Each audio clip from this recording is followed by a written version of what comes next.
둘러봐도 보이지 않고 막혀버린 삶의 현실들 가슴 속에 시린 눈물과 두려움에 지쳐버린 내 삶 아픔 속에 서 있는 내게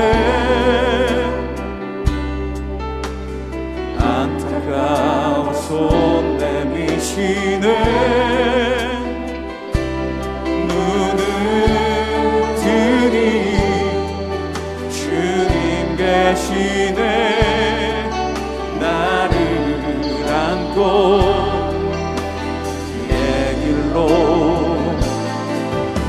날 인도하시네 지금 이 자리에서 주를 바라보며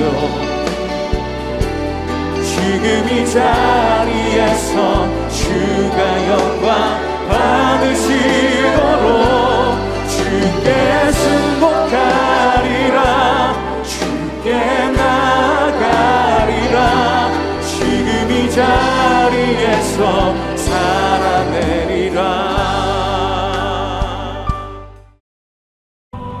그 성에 시몬이라는 사람이 전부터 있어 마술을 행하여 사마리아 백성을 놀라게 하며 자칭 큰 자라 하니 낮은 사람부터 높은 사람까지 다 따르며 이르되 이 사람은 크다 일컫는 하나님의 능력이라. 오랫동안 그 마술에 놀랐으므로 그들이 따르더니 빌립이 하나님 나라와 및 예수 그리스도의 이름에 관하여 전도함을 그들이 믿고 남녀가 다 세례를 받으니 시몬도 믿고 세례를 받은 후에 전심으로 빌립을 따라다니며 그 나타나는 표적과 큰 능력을 보고 놀라니라. 예루살렘에 있는 사도들이 사마리아도 하나님의 말씀을 받았다 함을 듣고 베드로와 요한을 보내매 그들이 내려가서 그들을 위하여 성령 받기를 기도하니 이는 아직 한 사람에게도 성령 내리신 일이 없고 오직 주 예수의 이름으로 세례만 받을 뿐이더라. 이에 두 사도가 그들에게 안수하며 성령을 받는지라. 시몬이 사도들의 안수로 성령 받는 것을 보고 돈을 들여 이르되 이 권능을 내게도 주어 누구든지 내가 안수하는 사람은 성령을 받게 하여 주소서. 베드로가 이르되 내가 하나님의 선물을 돈 주고 살 줄로 생각하였으니 내 은과 내가 함께 망할지어다. 하나님 앞에서 내 마음이 바르지 못하니 이 도에는 내가 관계도 없고 분깃될 것도 없느니라. 그러므로 너희 약함을 회개하고 주께 기도하라. 혹 마음에 품은 것을 사하여 주시리라. 내가 보니 너는 악독이 가득하며 불의에 매인 바 되었도다. 나를 위하여 주께 기도하여 말한 것이 하나도 내게 임하지 않게 하소서. 두 사도가 주의 말씀을 증언하여 말한 후 예루살렘으로 돌아갈새 사마리아인의 여러 마을에서 복음을 전하니라. 스데반이 순교한 후 제자들은 예루살렘을 떠나 흩어져 복음을 전하기 시작했습니다. 빌립은 곧바로 사마리아 성으로 갔습니다. 빌립이 사마리아에 복음을 들고 가서 말씀을 증거했을 때에 복음을 믿고 세례받는 사람이 많이 나왔습니다. 복음으로 인해 사마리아 성에 큰 기쁨이 넘쳤습니다. 그 소식을 예루살렘 교회에 보고했을 때 예루살렘의 유대인들은 너무나 큰 충격을 받았습니다. 왜냐하면 말씀과 성령은 하나님이 유대인들에게만 주셨다고 생각하는 고정관념이 무너졌기 때문입니다. 사마리아 사람들의 신앙과 믿음을 확인하고 도와주기 위해 사마리아 성에 베드로와 요한을 보내기로 결정했습니다. 사마리아는 어떤 곳입니까? 유대인들은 사마리아를 무시하는 정도가 아니라 멸시하고 증오할 정도였습니다. 사마리아는 부정한 땅이라고 여겨 사마리아 땅에 발을 들여놓는 유대인은 거의 없었습니다. 베드로와 요한도 예전에는 사마리아 사람들에 대해서 아주 나쁜 선입견을 갖고 있었습니다. 심지어 요한은 예수님께 사마리아에 불을 내려서 심판하자고 건의를 했던 적도 있었습니다. 그랬던 베드로와 요한이 사마리아 사람들을 돕고자 내려왔다는 것은 아주 놀라운 변화입니다. 베드로와 요한이 변한 이유는 무엇입니까? 베드로와 요한이 성령님을 체험했기 때문입니다. 오순절 마가 다락방에서 기도했던 그들에게 성령님이 바람처럼 불처럼 임재하셨습니다. 성령님께서 임재하심으로 그들은 완전히 변화되고 생각이 새롭게 바뀌었습니다. 예전에는 사마리아 사람들을 미워하고 멸시했지만 이제는 사마리아 사람을 돕고 기도하는 마음으로 변화되었습니다. 성령님이 그들과 함께 하셨기 때문입니다. 사랑하는 성도 여러분, 예수님을 믿고 복음 안에 거하게 되면서 날마다 변화되고 있는 나를 느끼십니까? 우리의 생각, 우리의 마음, 우리의 태도, 우리의 성품이 하나님께서 원하시는 모습으로 변화되어야 할 줄 믿습니다.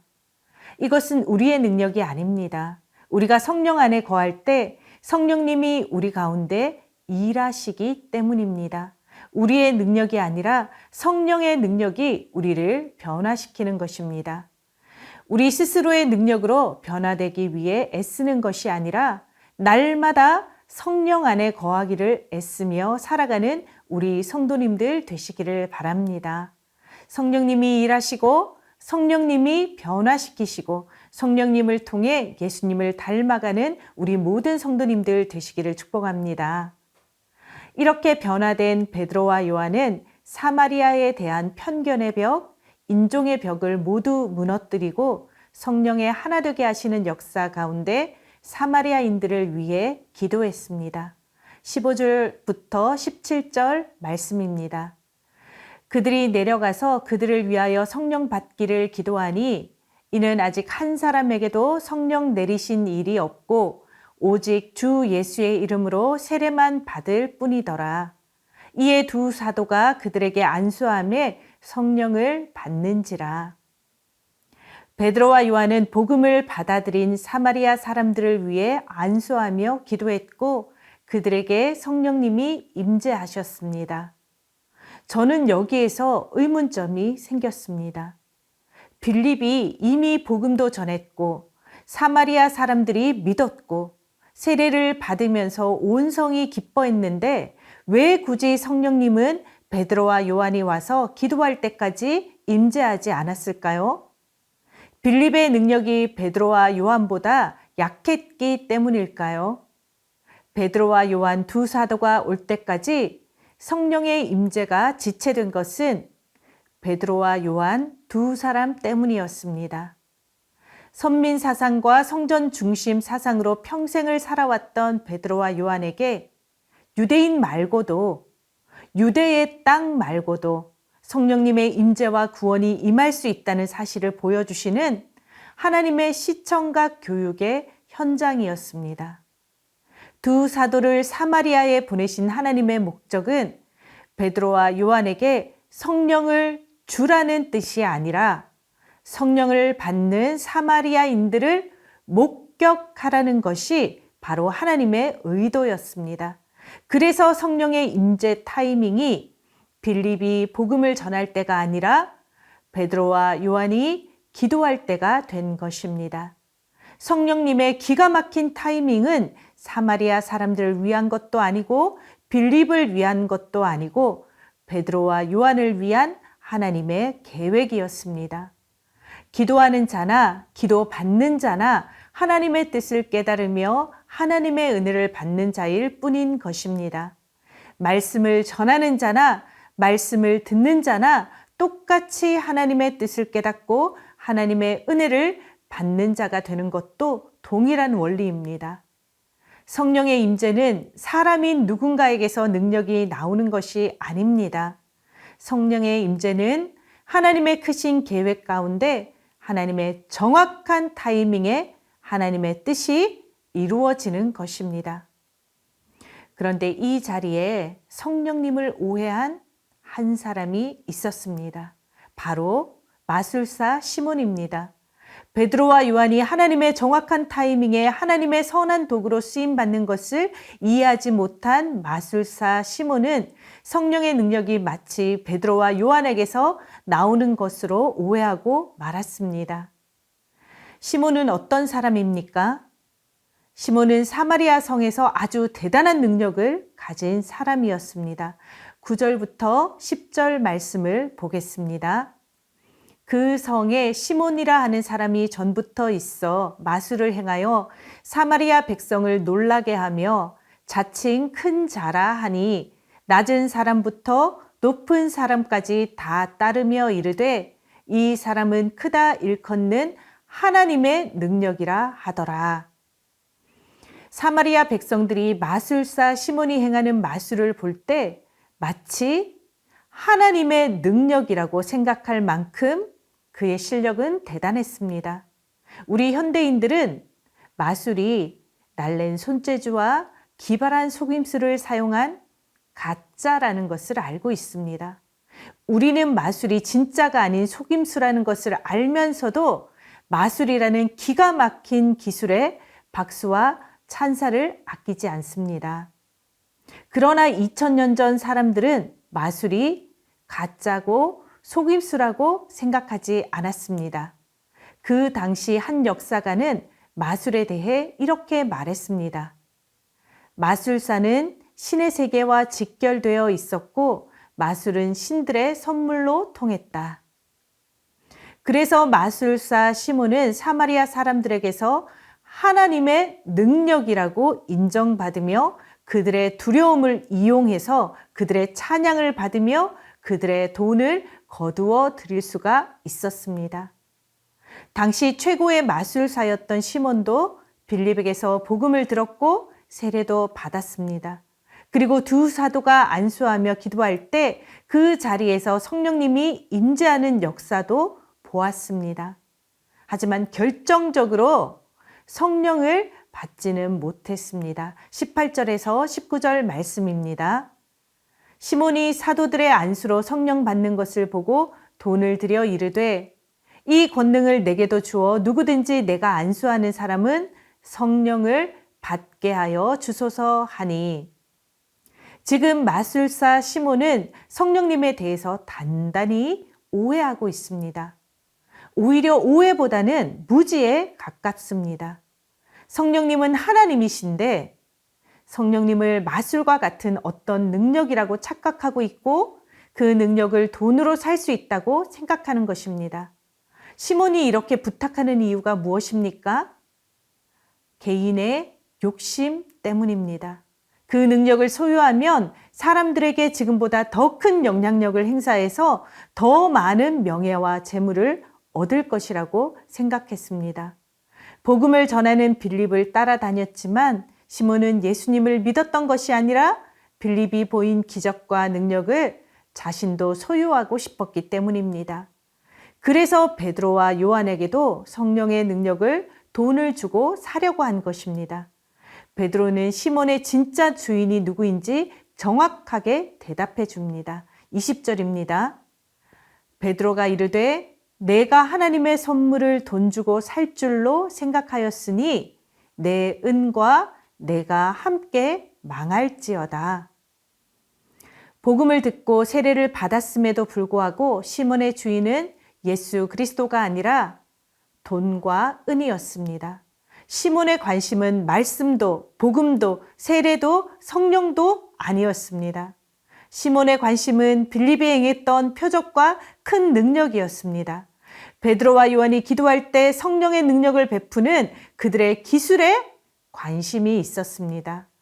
예수님을 이용해서 성령의 능력을 소유해서 사마리아 성에서 다시 한 번 더 하나님의 능력이라고 인정받으며 그 능력으로 백성들을 미혹하고 두려움을 심어주고 권력을 잡아 돈을 모으려는 욕심뿐이었습니다.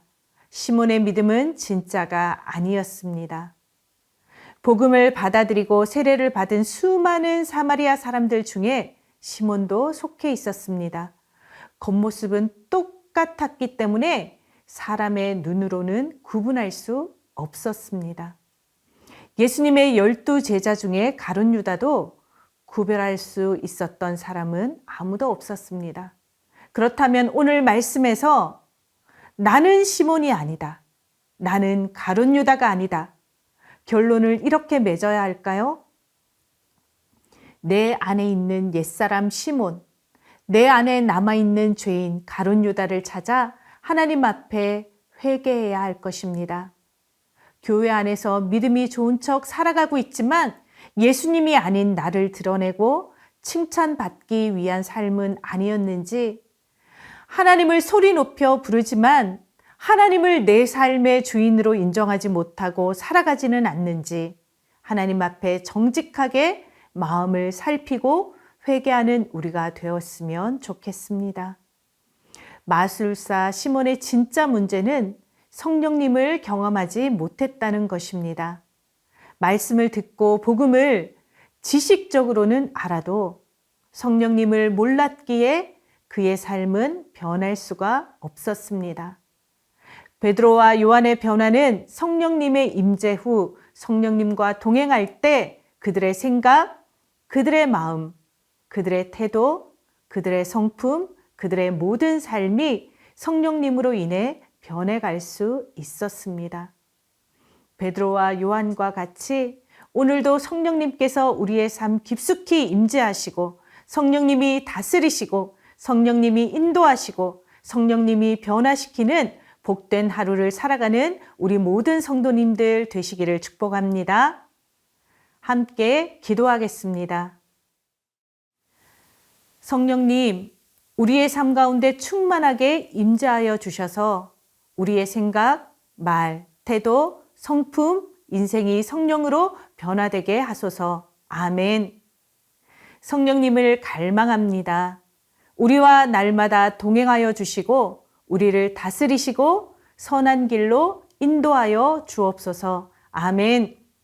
성령님, 우리의 편견의 벽, 미움의 벽, 오해의 벽을 무너뜨려 주시고 성령 안에서 하나 되게 하옵소서. 아멘.